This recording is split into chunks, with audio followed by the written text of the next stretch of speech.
Bon, imaginons un instant le plus grand mensonge d'État de toute l'Antiquité. Mhm. Un vrai complot politique, en fait. Ouais, exactement. Un meurtre au sommet du pouvoir, un usurpateur, et surtout une réécriture totale de l'histoire. Ce qui est déjà pas mal en soi, hein. C'est clair. Mais imaginons que pour dissimuler ce mensonge, les coupables décident de le graver en lettres géantes à plus de 100 mètres de haut sur une falaise vertigineuse. C'est vraiment un scénario digne d'un film. Franchement, oui. Eh ben, décortiquons ça aujourd'hui. Notre plongée au cœur de l'histoire s'appuie sur une série de documents incroyables qu'on regroupe sous le titre « Le Code de l'Empire, les secrets de Behistun ». Et le but de notre exploration va bien au-delà de la simple archéologie, hein. Ouais, parce que c'est pas juste une question de vieille pierre, là. Non, pas du tout. Il s'agit de comprendre comment une simple paroi rocheuse, couverte de symboles trilingues, a pu sceller le destin de toute la dynastie perse des Achéménides. C'est fou. Et comment, des millénaires plus tard, elle a offert au monde la clé pour lire les civilisations perdues de la Mésopotamie. Le terme clé est presque faible ici d'ailleurs. Mhm, On n'est pas face à un vieux texte poussiéreux.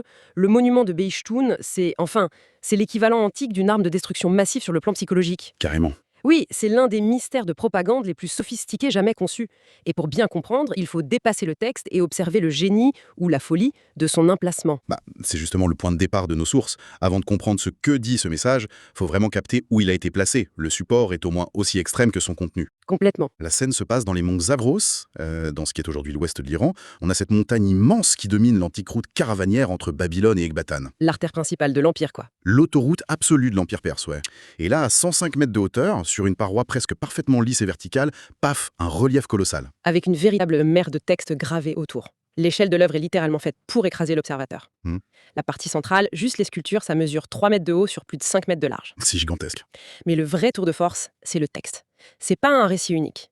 C'est une structure trilingue colossale. Le même manifeste politique méticuleusement gravé en 3 langues distinctes. Exactement. Utilisant 3 systèmes cunéiformes différents, qui reflètent la hiérarchie même de l'Empire. Et nos documents détaillent bien cette stratification linguistique. C'est fascinant parce que chaque langue cible une fonction précise. En bas du panneau, on trouve le vieux perse. La langue impériale par excellence. Voilà, c'est un système semi-alphabétique, plutôt moderne pour l'époque. Ensuite, sur le côté, on a l'élamites. La langue de l'administration quotidienne, structurée par syllabes. C'est ça. Et enfin, encadrant tout le reste, on a l'akkadien ou babylonien. Ah, l'akkadien, la grande langue de la diplomatie et de la culture. C'est un système super complexe, non? Très complexe, oui. Ça mélange des syllabes et ce qu'on appelle des logogrammes. Il faut s'arrêter un instant là-dessus. Vas-y. L'akkadien ne se lit pas juste en assemblant des lettres pour faire des sons. Parfois, un signe est une syllabe, mais parfois, un seul symbole représente un mot entier ou même un concept très complexe. Ah ouais, d'accord. C'est un peu comme si, au milieu d'une phrase écrite normalement, on mettait un emoji antique qui change le sens de toute la ligne. Un emoji cunéiforme, j'aime beaucoup l'image. Mais du coup, avoir le même texte en vieux perse, qui est assez simple, et dans ce cauchemar logographique qu'est l'akkadien, C'est précisément ce qui a permis de créer une véritable passerelle de traduction au XIXe siècle. mais là, il y a un truc qui me pose un vrai problème dans la logique de ce monument. On a ce panneau publicitaire géant, sculpté avec une précision maniaque, Mhm. des milliers de caractères dans 3 langues super complexes, mais à 105 mètres au-dessus du sol. Ouais, c'est haut. Condition générale d'un contrat en police taille 4 et de les coller sur le fuselage d'un avion en plein vol. C'est une super analogie.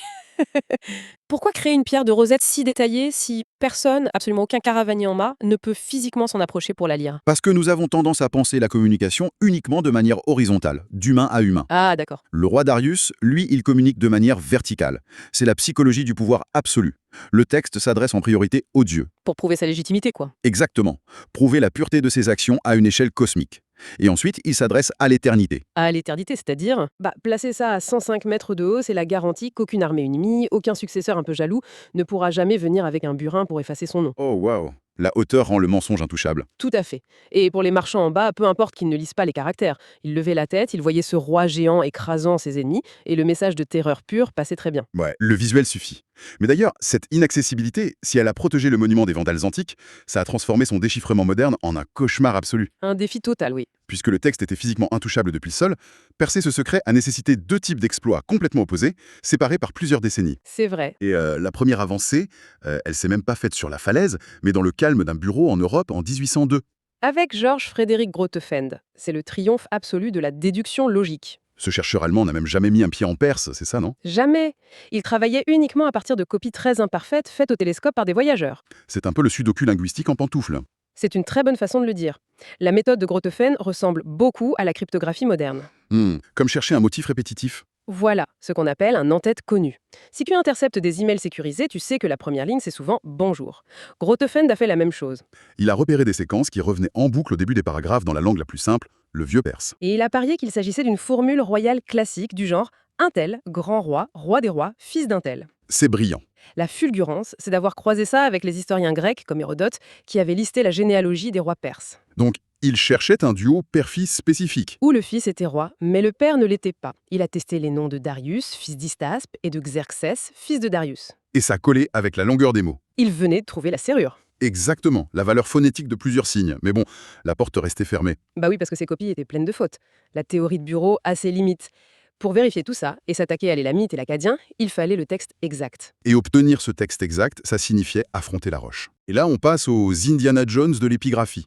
Les années 1830 avec Henry Rawlinson. Ce qui est fascinant ici, c'est que l'obsession de la traduction a littéralement poussé des hommes au bord du précipice. Rawlinson était un officier britannique dans la région. Moi, il est devenu complètement obsédé par l'inscription. Il s'est suspendu dans le vide au bout d'une corde. À plus de 100 mètres de chute libre, frappé par les vents des monts Zagros, pendant des années suspendu à son fil, à copier méticuleusement le vieux perse et l'élamite. C'est terrifiant. Surtout que nos documents soulignent que pour l'acadien, même Rawlinson n'y arrivait pas. Ah oui, l'acadien c'était la langue la plus cruciale, mais le panneau était gravé sur un surplomb. Un dévers total. Il fallait grimper à l'envers au-dessus du vide. Une manœuvre purement suicidaire. Rawlinson a dû engager un jeune garçon kurde de la région, un gamin dont l'histoire n'a même pas retenu le nom d'ailleurs. Ce garçon a grimpé sa tonneau. Il a escaladé cette paroi lisse en insérant des petites chevilles de bois dans les fissures. Et une fois pendu à l'envers, il devait presser des feuilles de papier mâché humides contre la roche pour prendre l'empreinte exacte des symboles. Mettre sa vie en jeu à chaque seconde pour des textes qu'il ne comprenait même pas, c'est un sacrifice incroyable. Et complètement ignoré par l'histoire. Mais du coup, pendant qu'il prenait ses empreintes, il y avait l'image monumentale juste à côté. Faut qu'on parle de cette propagande visuelle. Parce que l'image est conçue pour écraser quiconque la regarde. Ah oui, la composition est un chef-d'œuvre de domination psychologique. Au centre, tu as Darius Ier, qui capte tout de suite le regard avec une perspective hiérarchique. Il est sculpté en format géant, 1,72 m. Ce qui, vu d'en bas, le rend gigantesque par rapport aux autres. Il tient un arc martial, le symbole du pouvoir absolu.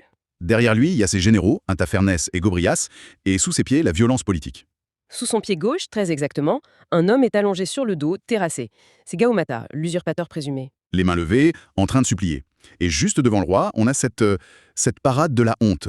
9 chefs rebelles alignés à la queue leu.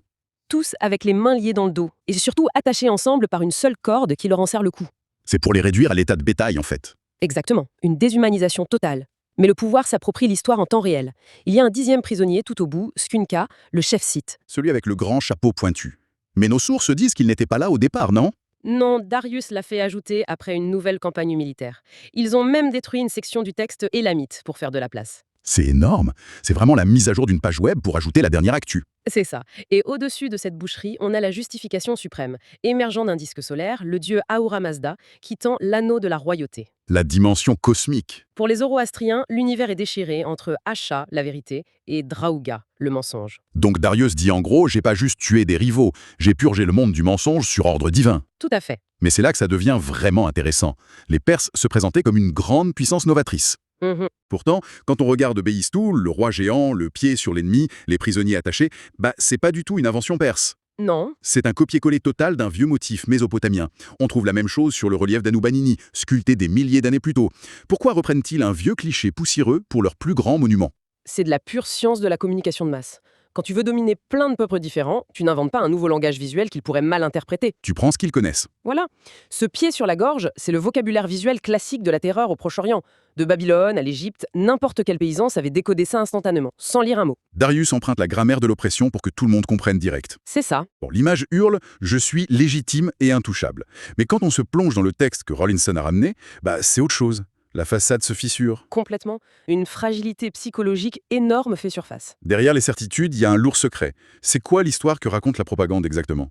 Le texte officiel dit qu'un certain Gaumata, un mage, a profité de l'absence du roi pour usurper le trône en se faisant passer physiquement pour Bardia, le vrai frère du roi. Et tout le peuple s'est fait avoir par ce sosie parfait? Selon la pierre, oui. Et Darius, un lointain cousin, soutenu par les dieux, perce l'imposture, monte un commando, tue le mage et sauve le monde. Le héros providentiel qui sauve l'empire d'un jumeau maléfique, ouais, ça ressemble trop à un film. Et les historiens modernes n'y croient pas du tout. Le consensus actuel dessine une réalité très différente. L'homme que Darius a assassiné, c'était pas un mage obscur. C'était fort probablement le vrai Bardia. Le véritable héritier légitime de la couronne. Ce qui veut dire que Darius n'est pas un sauveur, c'est un général qui a orchestré un coup d'état sanglant contre son propre souverain. Et qui a inventé toute cette fable du mage imposteur pour justifier son régicide. Si on relie ça à la situation dans son ensemble, c'est fascinant. Surtout que la linguistique le prouve. Les chercheurs ont relevé une stat dingue dans le texte en vieux perse. Le mot drauga, qui veut dire mensonge. Il est martelé 34 fois. 34 occurrences dans une seule déclaration. C'est une obsession sémantique. Marteler autant le mot menteur, c'est le plus gros signal d'alarme de la culpabilité. C'est l'équivalent antique du gars qui entre dans une pièce et qui hurle « Je suis pas un voleur !» alors qu'on lui a rien demandé. Tout le monde vérifie ses poches directes. Et c'est pas le seul indice. Le monument commence par une liste frénétique de titres. Ah oui, genre « Je suis Darius, le grand roi, roi des rois, roi en Perse, roi des pays », ça n'en finit pas. Cette logorée et cette diabolisation constante du mensonge, c'est une véritable architecture verbale de défense. Il savait que son pouvoir était illégitime et que l'Empire allait exploser. Cette frénésie, c'est pour écraser psychologiquement toute rébellion avant même qu'elle ne naisse, pour masquer cette illégitimité de base. Mais Darius sait que son mensonge est fragile. Un roi paranoïaque, ça se contente pas d'un texte coincé à 100 mètres de haut sur une montagne. Non, il doit s'assurer que le monde entier entende sa version, et uniquement sa version. Et c'est là qu'on découvre que Behistun, c'était pas juste un monument isolé. Nos sources montrent que c'est probablement la première machine de propagande mondiale. Une campagne marketing multiplateforme. Voilà. Le texte, sur la falaise, c'était juste le premier communiqué de presse de l'Antiquité. Le fichier source. L'administration a déployé une logistique vertigineuse. On a produit des traductions officielles en araméen sur papyrus qui ont circulé jusqu'aux confins africains. On a retrouvé des fragments en Égypte antique, sur l'île d'Éléphantine. C'est fou. Et à Babylone, on a recopié le texte sur d'énormes blocs de pierre et des briques en argile. Mais le truc, c'est que la majorité des gens ne savaient pas lire à l'époque. Le papyrus, ça fait pas tout. C'est pour ça qu'ils ont mis en place un canal audio obligatoire. Il y avait des ordres formels exigeant que des héros lisent ce texte publiquement, à voix haute, devant le peuple. Sur toutes les places de marché de l'Empire. Donc, si on résume, le gars gagne une guerre civile par un meurtre et invente la campagne marketing multiplateforme. Exactement. Affichage public géant, distribution papier, produits dérivés en argile et diffusion audio forcée. Et cet héritage politique a défini le modèle éternel de la propagande d'État. Justifier la violence par les dieux, s'approprier la vérité et traiter l'opposition de menteur pathologique. Et c'est devenu la première archive historique perse. Mais alors, qu'est-ce que tout ça veut dire au final? Il y a quand même une ironie suprême dans cette plongée documentaire. Oh que oui. Le plus grand mensonge d'État de l'Antiquité est devenu des millénaires plus tard la clé scientifique exacte pour retrouver la vérité.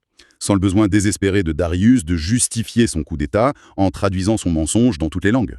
Grotefend et Rawlinson n'auraient jamais eu de pierre de rosette asiatique. Et sans cette clé, on ne pourrait pas lire les civilisations sumériennes et babyloniennes. L'épopée de Gilgamesh nous serait totalement inconnue. C'est l'histoire d'une victoire gravée dans la pierre pour un empire forgé par le verbe. Ça soulève une question hyper importante, je trouve. Laquelle? Si on imagine que Darius, avec les moyens de son époque, a réussi à figer sa vérité absolue dans la pierre et à réécrire l'histoire pendant des millénaires, ça pousse inévitablement à se demander, pour ceux qui nous écoutent, parmi les récits monumentaux et les vérités absolues de notre époque moderne, qu'on tient pour acquis, lesquelles ne sont au fond que la propagande très bien financée du vainqueur du moment. C'est une excellente question qui demande un bon esprit critique. Absolument. Une petite réflexion qu'on laisse en suspens pour clôturer cette exploration des secrets de Behistun.